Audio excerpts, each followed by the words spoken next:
دیکھیے، جس طرح مشرکین مکہ پکارتے تھے ابراہیم علیہ السلام کو، لات منات و کو پکارتے تھے، تو ان کو ایک عام بات کہی گئی تھی کہ اللہ کے علاوہ جن کو پکارتے ہو یہ کسی چیز کے خالق نہیں ہیں، بلکہ خود مخلوق ہیں، مردہ ہیں، زندہ نہیں ہیں۔ ان کو یہ بھی شعور نہیں کہ کب اٹھائے جائیں گے۔ اگر اس آیت کے اوپر آج کوئی درس دے رہا اور جتنے یہ موجودہ شرک ہے اس کا رد کر رہا ہو، چونکہ یہ قوم بھی اسی طرح پکار رہی ہے، نبی علیہ السلام کو پکار رہی ہے، علی رضی اللہ عنہ کو پکار رہی ہے، انسانوں کو پکار رہے ہیں، تو ان کا رد کرتے ہوئے اگر یہ آیت پڑھی جائے اور عام بیان کیا جائے کہ یہ مردے ہیں، ان کے اندر جان کی رمق تک باقی نہیں جن کو پکارتے ہو۔ اب کوئی بندہ بعد میں درس کے بعد اٹھے کہ آپ نے تو عیسیٰ علیہ السلام کو بھی مردہ کہہ دیا، وہ تو زندہ اٹھائے گئے تھے، تو اس کو کہا جائے گا یہاں اس شرک کا رد ہو رہا ہے، باقی وہ ایک علیحدہ واقعہ ہے، وہ خاص واقعہ ہے، اس کو اس طرح دیکھا جائے گا۔ اس میں پھر قرآن آیات پیش کی جائیں گی، حدیثیں پیش کی جائیں گی کہ وہ استثنائی معاملہ ہے، وہ واقعہ جس طرح پیش آیا ان کو زندہ اٹھایا گیا قیامت کی نشانیوں میں سے۔ بالکل یہاں بھی اسی طریقے سے ہے کہ جب عام شرک کا اور خاص کر یہ سجدہ تعظیمی آج جو دنیا میں ان لوگوں نے بنایا، اس کا جب رد ہوگا اور یہ لوگ یوسف علیہ السلام کے اس واقعے کو پیش کریں گے تو ان کو بتایا جائے گا ہرگز نہیں، کوئی نبی کسی دوسرے نبی کو سجدہ نہیں کر سکتا، یہ سجدہ جو ہے یہ اللہ کی عبادت ہے، اور یہ واقعہ اس طرح پیش آیا تھا، یہ شکر گزاری کا سجدہ تھا، یہ تو اللہ کو ہوا تھا،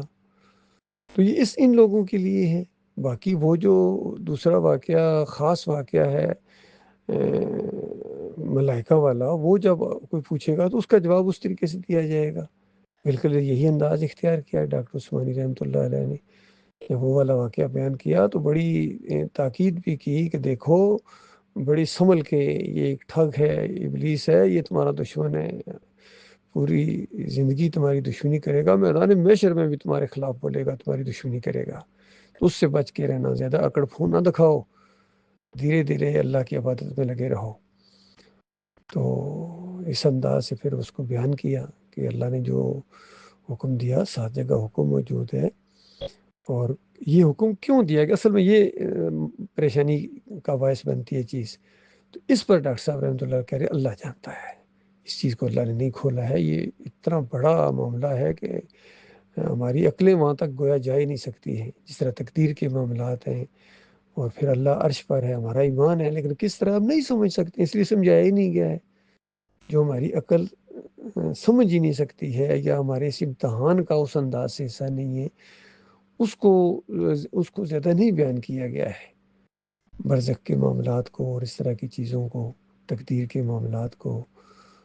یا جو بھی متشابہات چیزیں آئی ہیں ان کو نہیں زیادہ کھولا گیا ہے، ان کا معنی مفہوم اللہ کے علاوہ کوئی نہیں جانتا، اور اسی میں ہمارا امتحان ہے کہ کیا ہم اپنے مالک کو الحکیم سمجھتے ہیں یا اعتماد کرتے ہیں یا نہیں کرتے ہیں۔